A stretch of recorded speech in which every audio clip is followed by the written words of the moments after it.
वंदे मातरम, आप देख रहे हैं नेटवर्क 10, आपके साथ मैं हूं सांची त्यागी। आज हम दो महत्वपूर्ण खबरों पर नजर डालने वाले हैं।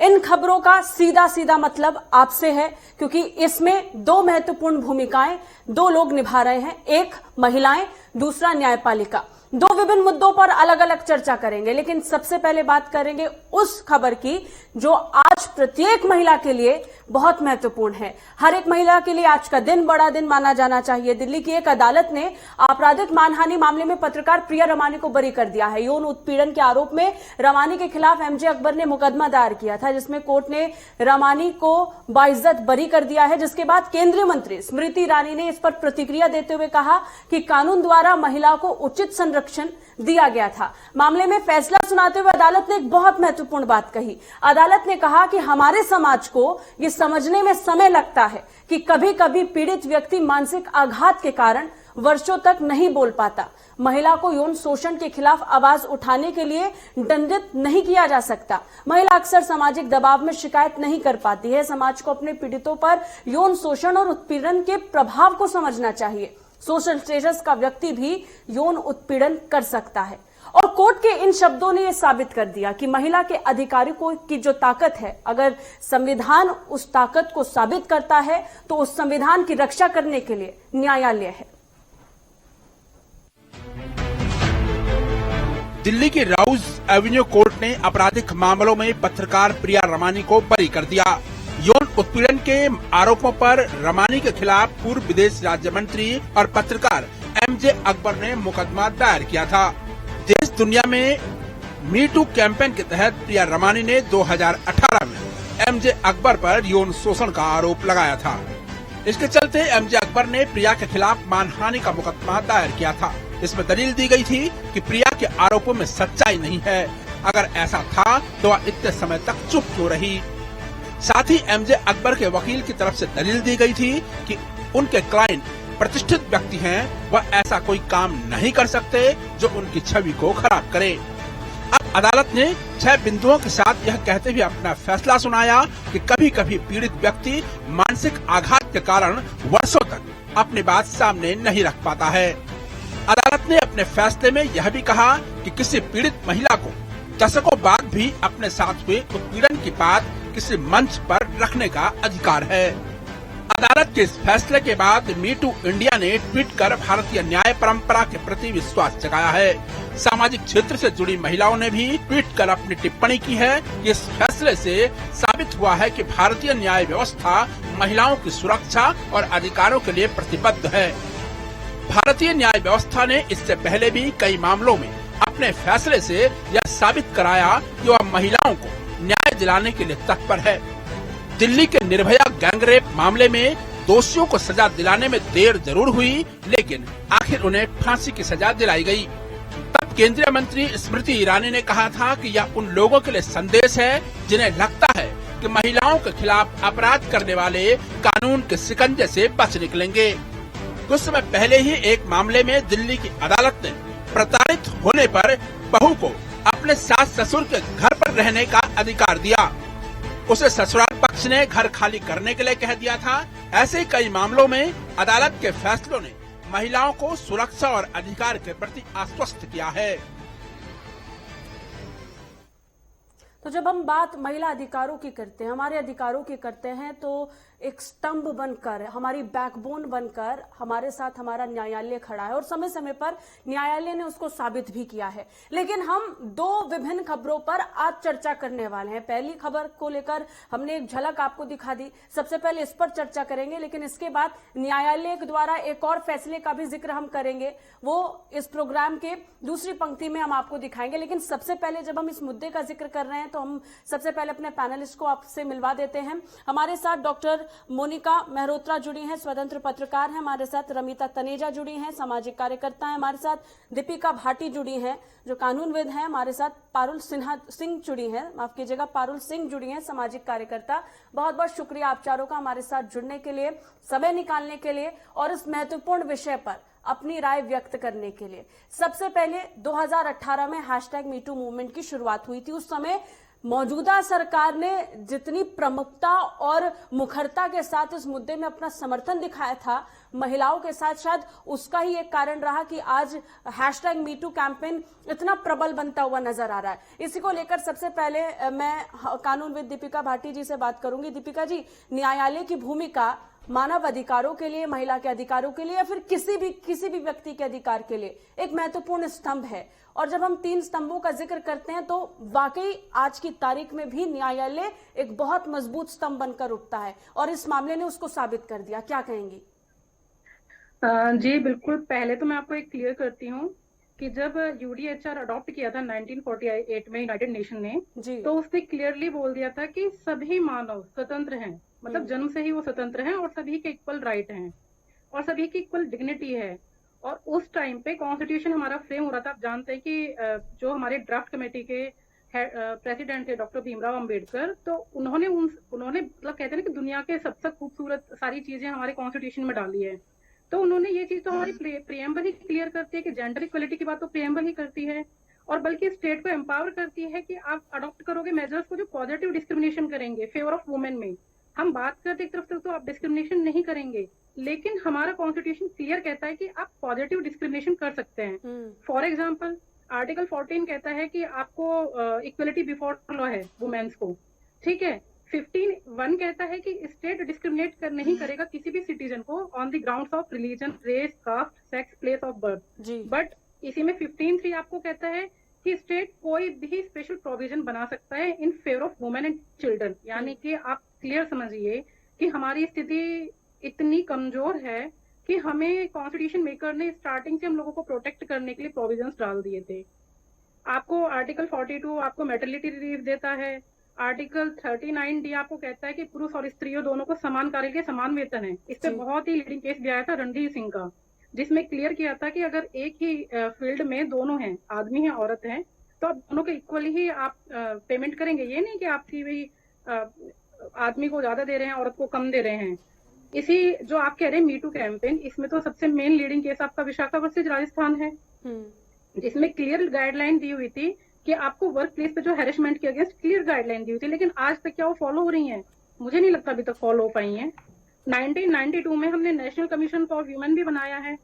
73rd अमेंडमेंट हम लेकर रिजर्वेशन किया है हमने वुमेन का लोकल सेल्फ गवर्नमेंट में। हम आर्टिकल 243D के अकॉर्डिंग हम पंचायत में रिजर्वेशन दे रहे हैं, 1/3 रिजर्वेशन दे रहे हैं।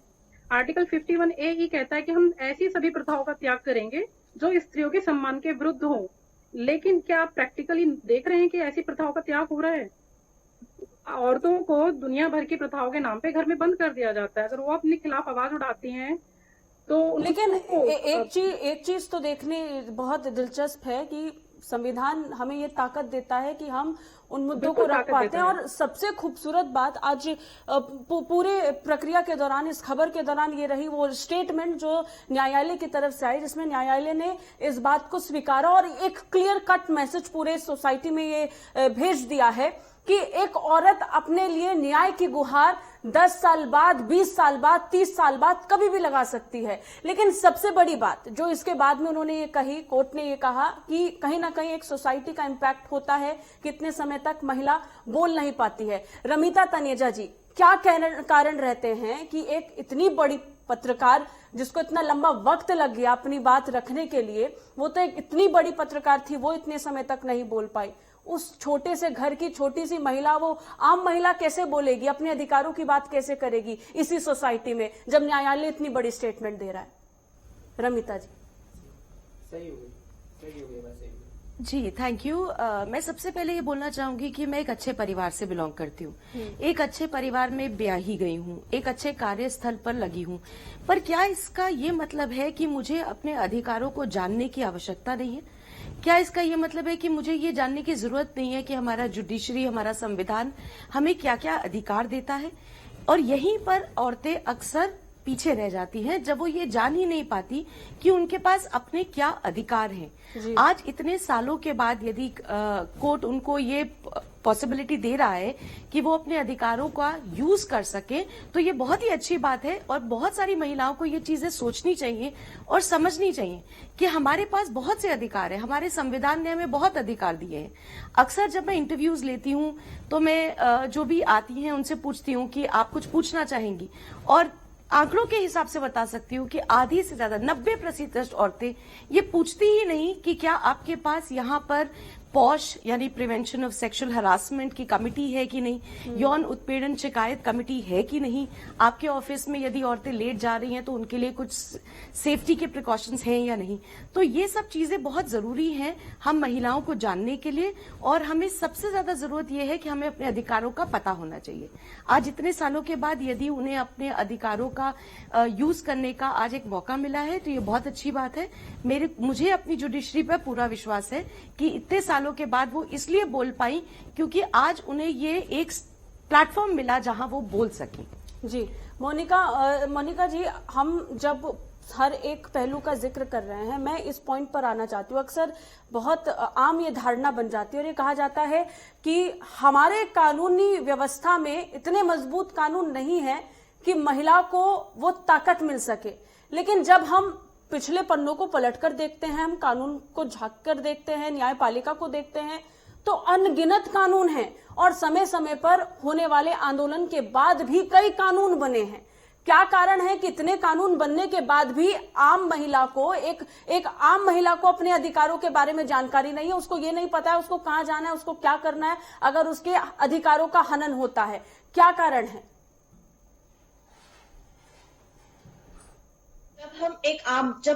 जब हम किसी आम महिला से मिलते हैं जो इस तरह की प्रताड़ना का शिकार होती है, तो उसकी मानसिक स्थिति ऐसी होती है कि आप सोच ही नहीं सकते।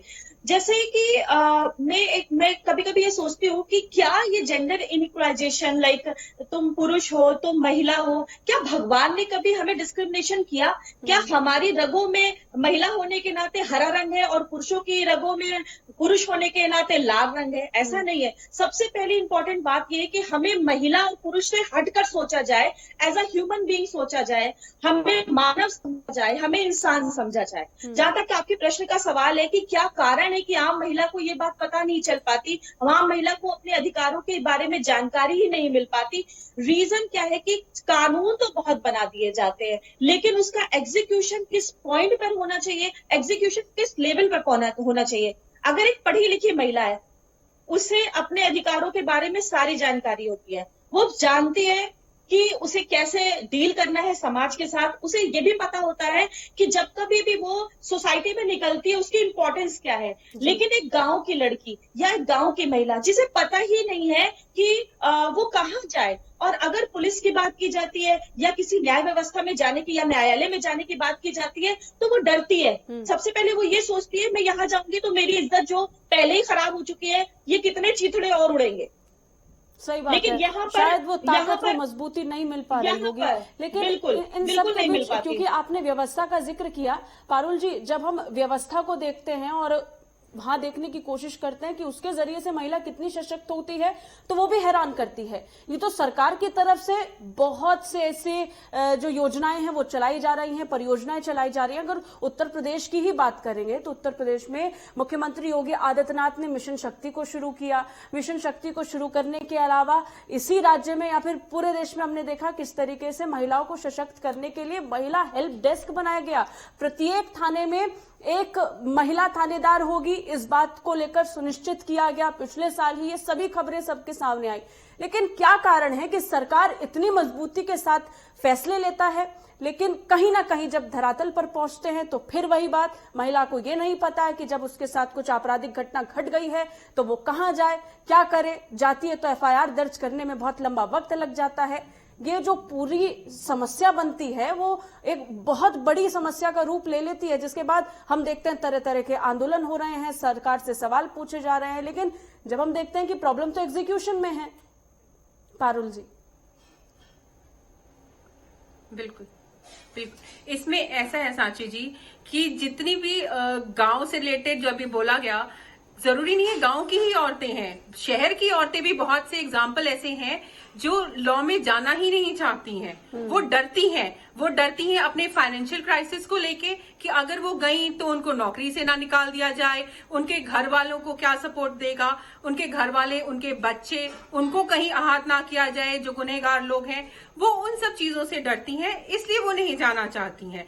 90% हम जो जाते हैं केसेस में, लड़ते हैं, उनको बोलते हैं, उनको यही समझाने की, काउंसिल करने की कोशिश करते हैं कि ऐसा नहीं होगा, सरकार आपके साथ है, आप थोड़ा सा सहयोग दीजिए, सरकार पूरा सहयोग देगी। जैसे आपने खुद ही बोला कि योगी जी ने इतनी बड़ी बड़ी मुहिम चलाई, लेडीज हेल्प डेस्क बनी, वुमेन हेल्पलाइन है, सब कुछ है, तो उसके लिए थोड़ा अभी हमारे एज अ समाज हमें उनको समझाना पड़ेगा कि भाई ऐसा कुछ नहीं होगा, आप हमारे साथ चलिए, या उनके घर वालों, क्योंकि बहुत से घर वाले ऐसे भी होते हैं जो नहीं सपोर्ट करते, वो उनको दबाने की कोशिश करते हैं। आप कुछ भी कह सकती हैं उसका रीजन कि वो अपनी इज्जत के लिए डरते हैं, वो फाइनेंशियल डरते हैं, या वो ये डरते हैं कि उनकी बेटी, उनकी बहन या उनकी बहू बाहर निकलेगी, उसकी और इज्जत उड़ेगी। तो ये सब चीजें हमें उन्हें समझानी पड़ेंगी, जो कि हम धीरे धीरे ही कर सकते हैं। आप एकदम से इंस्टेंट साइंस नहीं है ये, तो इसमें हमें थोड़ा जाता है कि अपने समाज को थोड़ा स्ट्रॉन्ग करना पड़ेगा। समाज में कुछ बदलाव चाहिए, तो बदलाव के लिए शिक्षा जरूरी है। जहां शिक्षा होगी वहां पर लोग ये समझ पाएंगे कि उनके अधिकार क्या हैं, वो जान पाएंगे कि कानून ने उनको क्या अधिकार दिया। और दीपिका जी, जब हम कानून का जिक्र करते हैं तो कानून ने हमें अनगिनत अधिकार दिए हैं, और जब हम उन अधिकारों का जिक्र करते हैं तो आपने शुरुआत में ही बहुत अच्छी तरीके से इस बात को जाहिर किया कि कौन कौन सी वो आर्टिकल हैं जिनका इस्तेमाल करके हम अपनी ताकत को समझ सकते हैं। अगर आज की तारीख में महिला का जिक्र करें तो महिला कानून के हिसाब से कितनी सशक्त है, और कितना आप देख पा रही हैं कि जितनी ताकत कानून ने दी है उतनी ताकत सोसाइटी में महिलाओं के बीच में नजर भी आ रही है।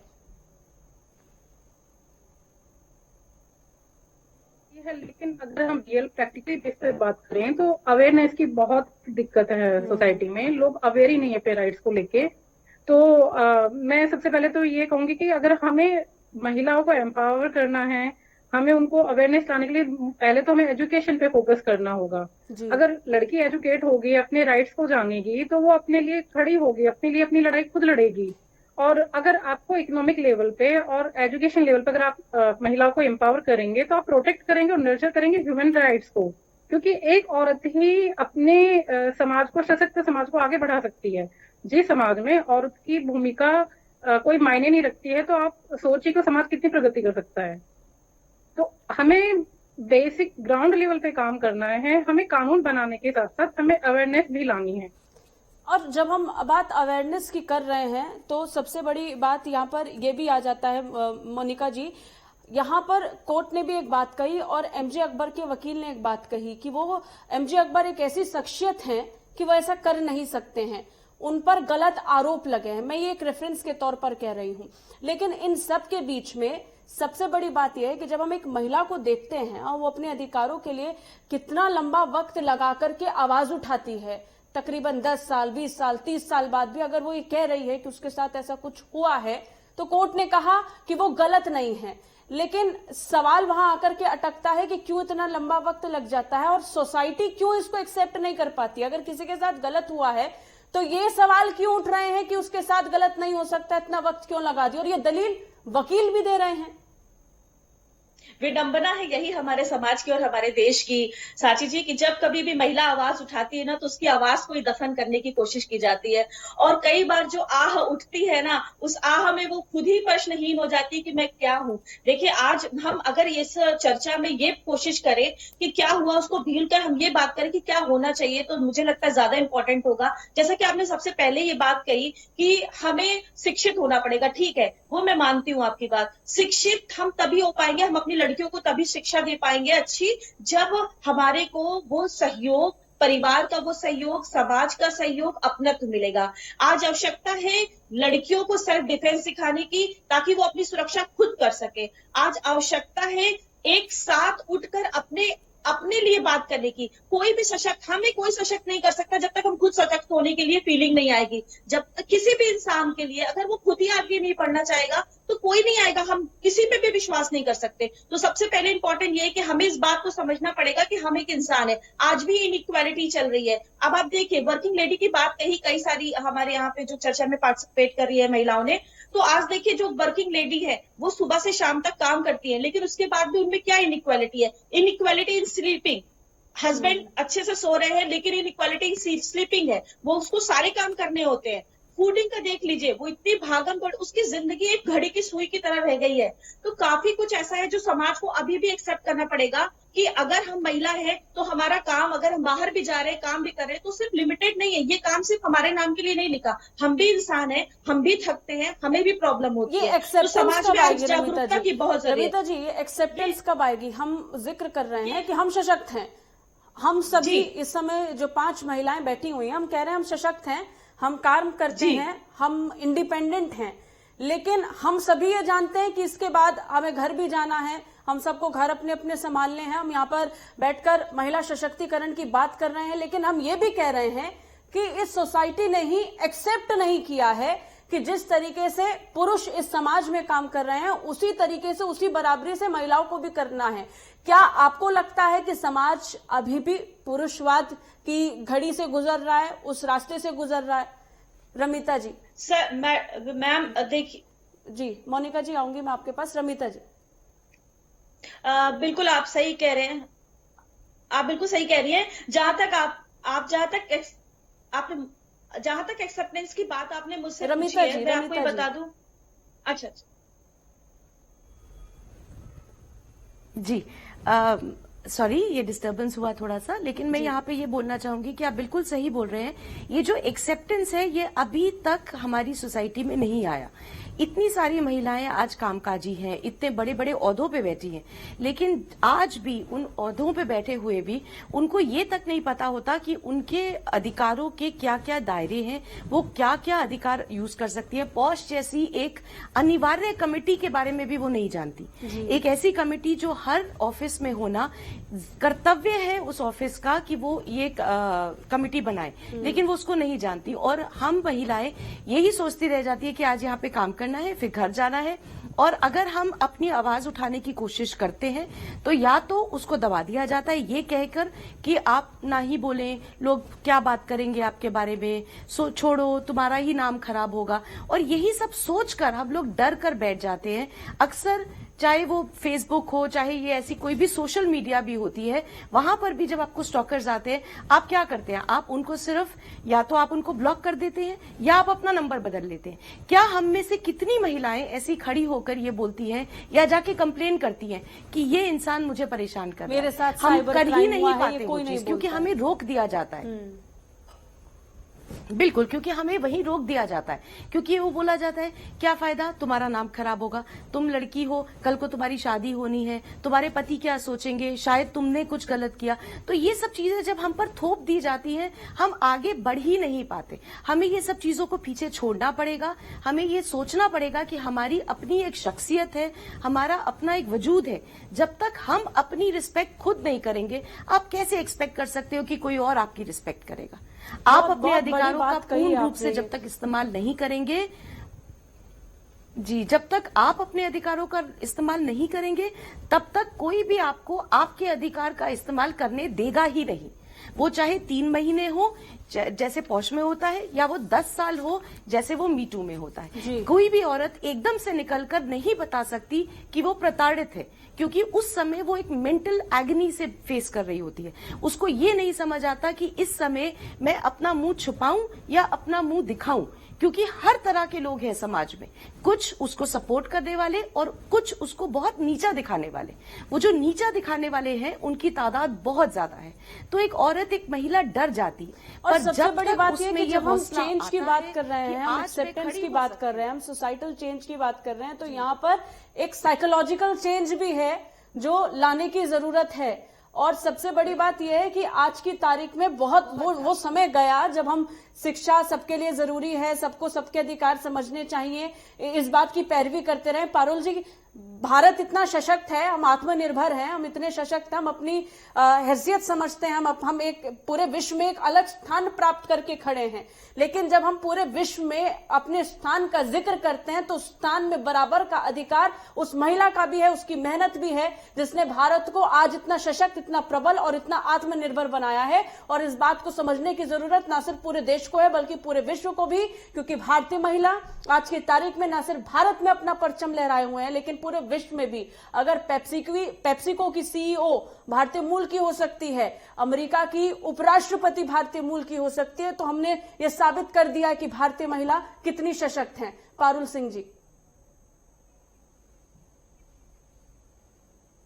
इसमें एक छोटी सी बात मैं आप ऐड करना चाहूंगी। इसमें जो अभी कहा गया कि हमें चेंज होना, ये चेंज हमें करना पड़ेगा और अपने घर से करना पड़ेगा जी। आज हमें अपने भाई को, अपने बेटे को बताना पड़ेगा कि जो भी महिला है, चाहे वो आपकी काम वाली हो, चाहे वो आपकी टीचर हो, चाहे आपकी माँ हो, बहन हो, या सड़क पे कोई भी चलती हुई एक महिला हो, उसको सम्मान इज्जत देनी पड़ेगी जी। ये नहीं कि मेरी बहन है तो बहुत अच्छी है, तेरी बहन है तो गंदा, नहीं, बिल्कुल नहीं। ये हमें अपने बेटे, अपने भाई को समझाना पड़ेगा। आज मैं आप लोग के साथ बैठी हूँ, इस ओहदे पे हूँ, सिर्फ अपने बाप, अपने पति, अपने ससुर की वजह से। क्यों? उनका पूरा सपोर्ट है मुझे। वो समझते हैं कि मैं क्या कर रही हूँ, कैसे कर रही हूँ। मैं भी रात में जाती हूँ, बाहर जाती हूँ और पूरा सपोर्ट देते हैं, चाहे वो मेरे हस्बैंड हो, चाहे वो मेरे फादर इन लॉ हो, चाहे मेरे फादर हो। वो समझते हैं इन चीजों को और उन्होंने डे 1 से हमें ये चीज समझाई थी कि बेटा अपनी जगह बनानी होगी आपको। पहले फादर ने ये चीज दिखाई, शादी हुई, फादर इन लॉ ने दिखाई, अब मेरे हस्बैंड पूरा फुल सपोर्ट देते हैं। तो ये चीज हम जितनी भी यंग जनरेशन की मदर्स हैं, उन्हें अपने बच्चों को, अपने भाइयों को समझाना पड़ेगा कि बेटा समाज, चाहे महिला हो चाहे पुरुष हो, सबका अधिकार बिल्कुल समान दिया है हमें पैदा होते ही। और दीपिका जी, सबसे बड़ी बात यह है, B.R. अम्बेडकर ने संविधान को बनाने के बाद जब वो कॉन्स्टिट्यूएंट असेंबली में उसको पेश कर रहे थे तो उन्होंने एक बात कही थी कि कोई भी संविधान अच्छा या बुरा नहीं होता, उसको इस्तेमाल में लाने वाले लोग कैसे हैं ये महत्वपूर्ण है। और आज के समाज से अगर उसको जोड़कर देखेंगे तो क्या लग रहा है, भारत का संविधान सफल होता नजर आ रहा है या विफल होता नजर आ रहा है? क्योंकि ये तो हम लोगों पर ही डिपेंड करता है कि हम उसको कैसे एक्सेप्ट कर रहे हैं, हम संविधान को किस तरीके से उपयोग में ला रहे हैं। कानून बहुत ज्यादा हैं, हम ये सब जानते हैं हमारे अधिकार क्या हैं, और जो नहीं जानते उनको जानने की जरूरत है उनके अधिकार क्या हैं। ऐसे में संविधान कितना अच्छा है ये डिपेंड तो उसी बात पर करता है कि यहाँ के लोग कितने अच्छे हैं। दीपिका जी,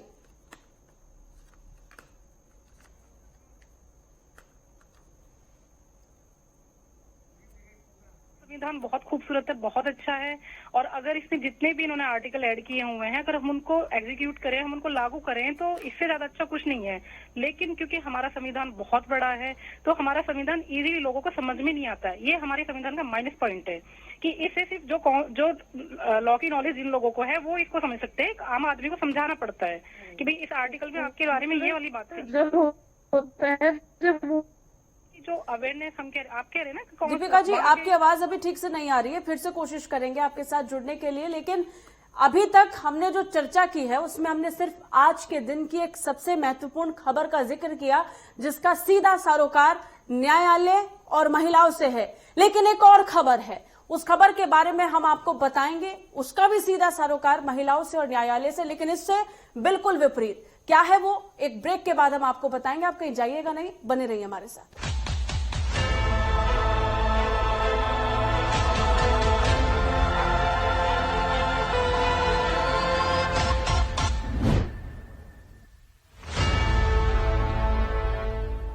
बाइक जनाब को लेनी है और टाइम हमारा वेस्ट कर रहे हैं। चलना यार, रेडियन धाकड़ दिखती है नहीं। अरे भाई, स्टाइल के आगे भी थोड़ा सोचें। सर, TVS रेडियन में ETFI इंजन है,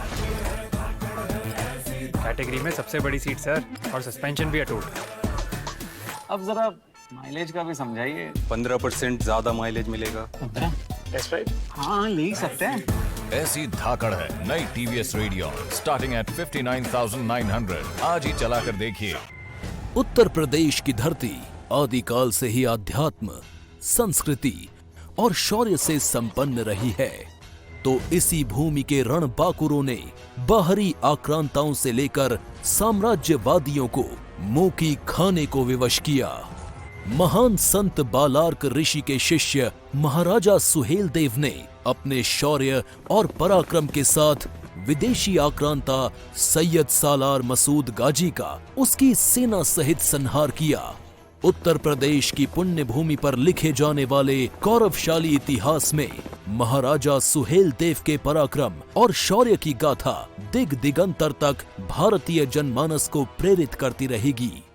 बहराइच में महाराजा सुहेल देव की जयंती के उपलक्ष्य में महाराजा सुहेल देव स्मारक एवं चित्तौरा झील की विकास योजना का शिलान्यास माननीय प्रधानमंत्री श्री नरेंद्र मोदी जी द्वारा राज्यपाल श्रीमती आनंदीबेन पटेल एवं मुख्यमंत्री श्री योगी आदित्यनाथ जी की गरिमामयी उपस्थिति में किया गया। आइए प्रधानमंत्री जी के नेतृत्व में एक भारत श्रेष्ठ भारत की भावना के साथ एक मजबूत और आत्मनिर्भर भारत के निर्माण के लक्ष्य से अपने सपनों, आकांक्षाओं और प्रयासों को जोड़ें। घर में आएंगी खुशियां जब दूध की नदियां बहे। अपने पशुओं को दीजिए सेहत से भरपूर मिल्कोमोर पशु आहार। जब पशुओं को मिलेगा मिल्कोमोर पशु आहार तो दूध बहेगा, मुनाफा बढ़ेगा। मिल्कोमोर पशु आहार।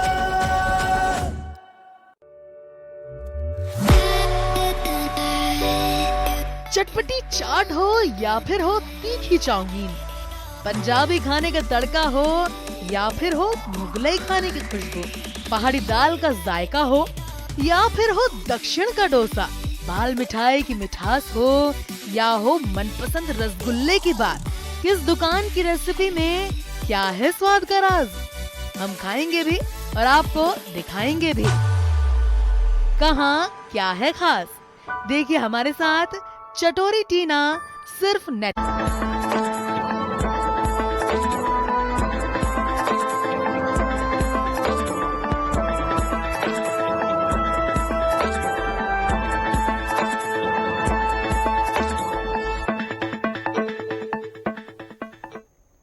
ब्रेक के बाद एक बार फिर से स्वागत है आपका। ब्रेक से पहले हमने कहा था कि हम पिछली खबर के बिल्कुल विपरीत आपको एक खबर बताने वाले हैं, लेकिन इस खबर में फिर एक बार भूमिकाएं सेम हैं। न्यायालय और महिलाएं, हर मासूम चेहरा निर्दोष नहीं होता और हर औरत दया की मूर्ति नहीं कही जा सकती। इस खबर ने ये साबित कर दिया है। न्यायालय का आज एक फैसला सभी ने देखा और उसको लेकर के जो चीजें सामने आई उसने भी हर चीज को स्पष्ट कर दिया। राष्ट्रपति रामनाथ कोविंद का एक निर्णय उसने सबको चौंका दिया। एक महिला को अब फांसी की सजा मिलने वाली है और इस सजा को बरकरार रखा है राष्ट्रपति रामनाथ कोविंद ने। महामहिम राष्ट्रपति ने आखिर कौन सा फैसला लिया और किस महिला को लेकर के ये फैसला लिया है, उसका कसूर क्या था, इस रिपोर्ट में हम आपको दिखाएंगे।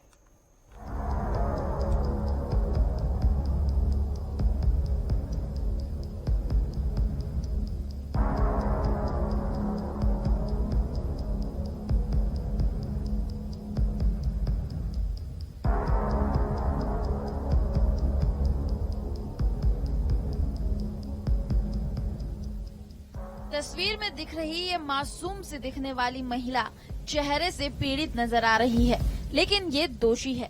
दोषी है एक नरसंहार की, दोषी है एक सामूहिक कत्ल की। ये कहानी शुरू होती है उत्तर प्रदेश के अमरोहा जिले के बाबनखेड़ी गांव से, जहां 14-15 अप्रैल 2008 की रात को एक लड़की ने अपने प्रेमी के साथ मिलकर अपने परिवार के ही 7 सदस्यों को मौत के घाट उतार दिया।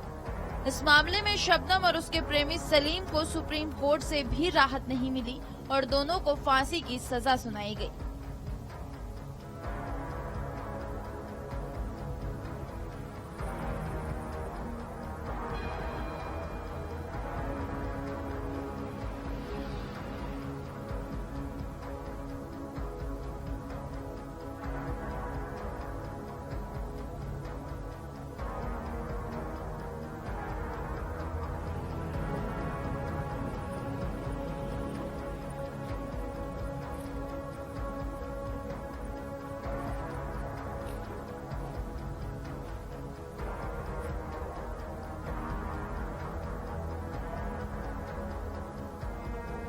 सुप्रीम कोर्ट के इस फैसले पर दोनों की याचिका राष्ट्रपति के पास पहुंची, लेकिन वहां भी उन्हें राहत नहीं मिली और महामहिम ने फांसी की सजा को बरकरार रखते हुए दया याचिका खारिज कर दी, जिसके बाद शबनम के चाचा और चाची सहित पूरे गांव में खुशी का माहौल है। और अब शबनम के चाचा और चाची ने उन दोनों के लिए बीच चौराहे पर फांसी देने की मांग की है।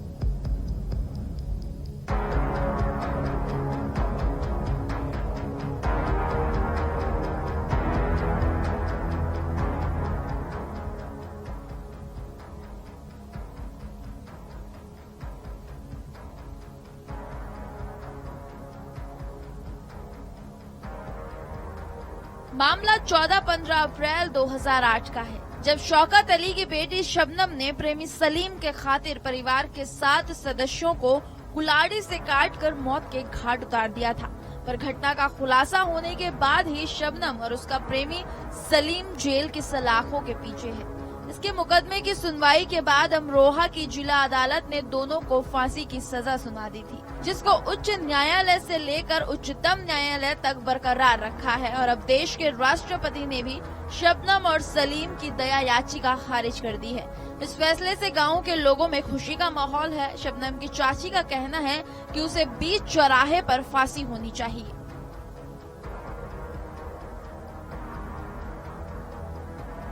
लगने का हुक्म है जो और देशों में लग जाती, अब तक भी गई होती। सरकार यहाँ की कुछ कहना दिखा रही है, मोटी कर रही है, पाल रही है इसे, बेटे को भी इसको भी कुछ करके दिखा रही है। तो किस तरीके से उसने ऐसी हमें तो खून का होनी चाहिए, फांसी होनी चाहिए। कैसा कराया था? कितना समय? 13 साल हो गए।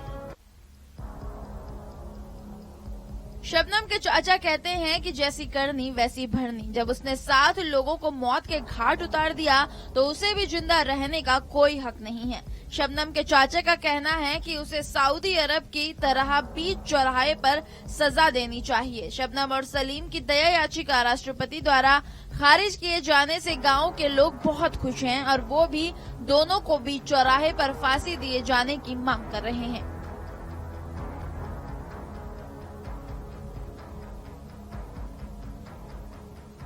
7 लोगों को मौत के घाट उतारने वाले सलीम व उसकी प्रेमिका शबनम की याचना को राष्ट्रपति ने खारिज कर दिया है। आपको बता दें कि पूरा मामला अमरोहा जनपद हसनपुर कोतवाली क्षेत्र के बामन खेड़ी का है, जहां 14 अप्रैल 2008 की रात को शबनम ने अपने परिवार के 7 लोगों को कुल्हाड़ी से मौत के घाट उतार दिया था, जिन्होंने अपनी याचिका दया के तौर पर सुप्रीम कोर्ट में डाली थी, लेकिन राष्ट्रपति ने उनकी याचना खारिज कर दिया है। यह संदेश देखकर गांव में काफी उत्साह देखने को मिल रहा है। लोग बहुत खुश हैं जो उनके चाचा चाची हैं, उस दिन का इंतजार कर रहे हैं कब सलीम व उसकी प्रेमिका शबनम को फांसी की सजा दी जाए। कैमरामैन सुमित के साथ रोहित कुमार, नरवर 10 न्यूज, अमरोहा।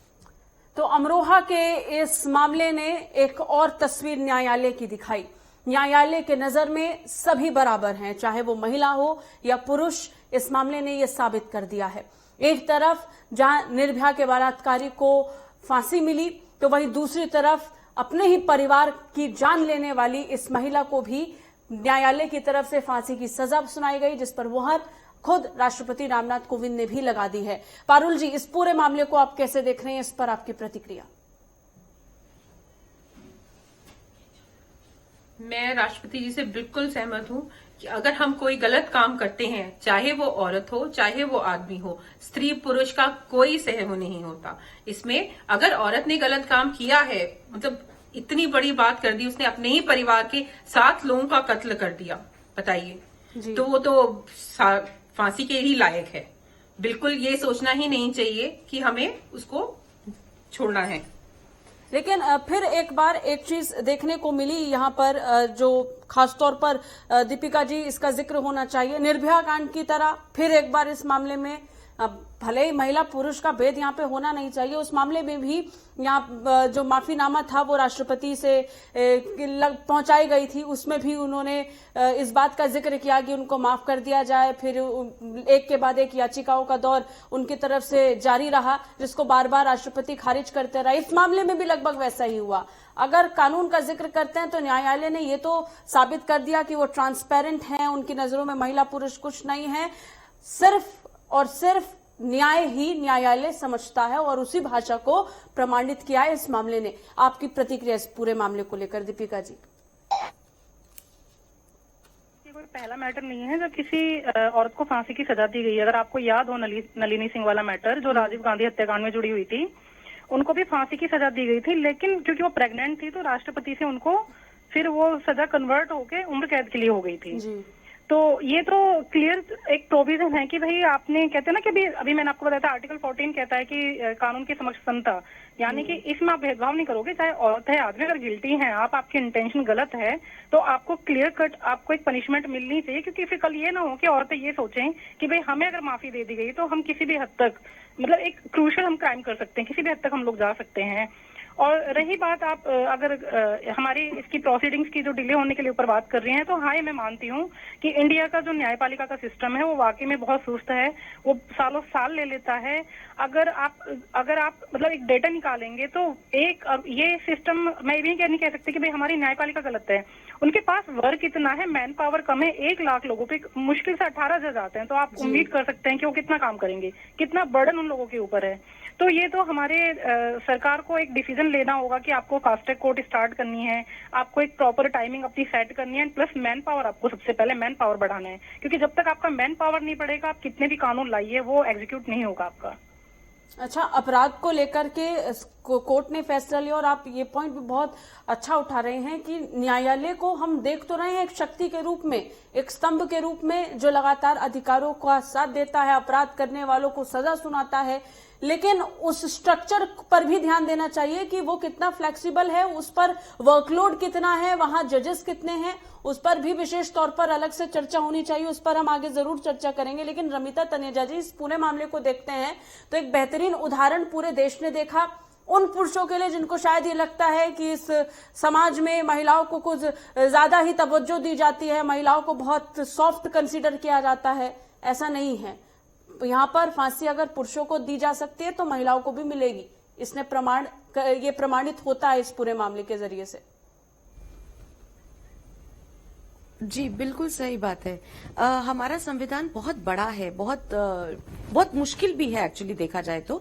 इसकी इंटरप्रिटेशन जो होती है उसको समझना बहुत जरूरी है, क्योंकि अक्सर ये होता है कि हम उसको किस तरह से इंटरप्रेट करके अपना आंसर निकालते हैं। तो अक्सर देखा जाता है, जैसे इवन फॉर पॉश में ये बोलूंगी, महिला उत्पीड़न शिकायत समिति जो होती है उसमें देखा जाता है कि कई बार ऐसे केसेस आते हैं जो बिल्कुल भी करेक्ट नहीं होते, वो गलत होते हैं, लेकिन जब हम उसकी पूरी इन्वेस्टिगेशन करते हैं तभी उस पर पहुंचते हैं और इस निष्कर्ष पे पहुंचते हैं कि वो सही है या गलत।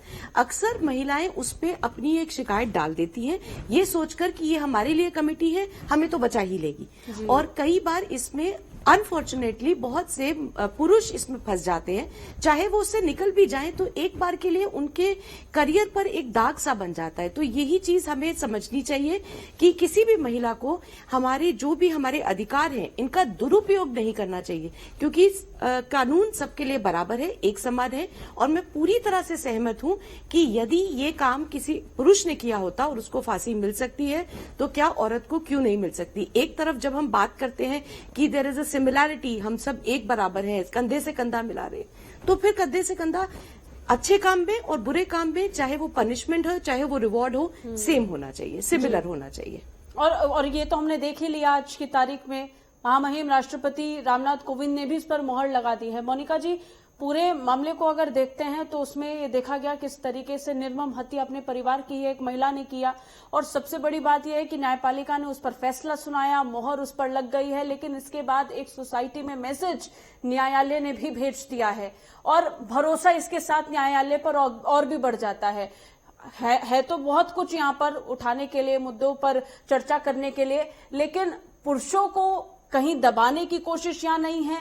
और सबसे बड़ी बात यह है कि न्यायालय ने ये ताकत पुरुषों को भी उतनी ही दी है, उनकी इज्जत भी महत्वपूर्ण है, उनका करियर भी इम्पोर्टेंट है जितना किसी महिला के लिए इम्पोर्टेंट है। जब हम इस बात का जिक्र कर रहे हैं कि महिला का पूरा फ्यूचर खराब हो जाता है, तो पुरुषों का भी फ्यूचर बहुत से मामलों में खराब हो सकता है।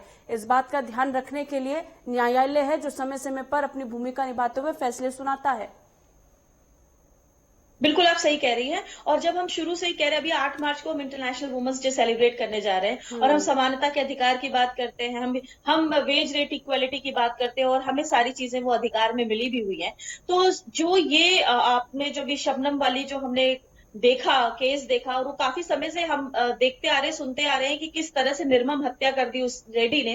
तो एक ये मानसिक विडंबना ही तो कहेंगे इसे। तो अगर आप मानसिक रूप से स्थिर नहीं है, आप मानसिक रूप से एक स्थिरता का परिचय नहीं दे रहे हैं, तो आपको भी उतना ही अधिकार, मतलब एक जो महामहिम ने अपने अधिकार का पालन करते हुए कहा कि भाई हमें फांसी की सजा हम माफ नहीं करेंगे। बिल्कुल सही फैसला लिया, क्योंकि अपराध सबके लिए समान है, दर्द सबको होता है, चाहे वो पुरुष हो या स्त्री हो। तो जो न्याय व्यवस्था है वो हमारी बहुत उत्तम क्वालिटी की है, बहुत अच्छी है।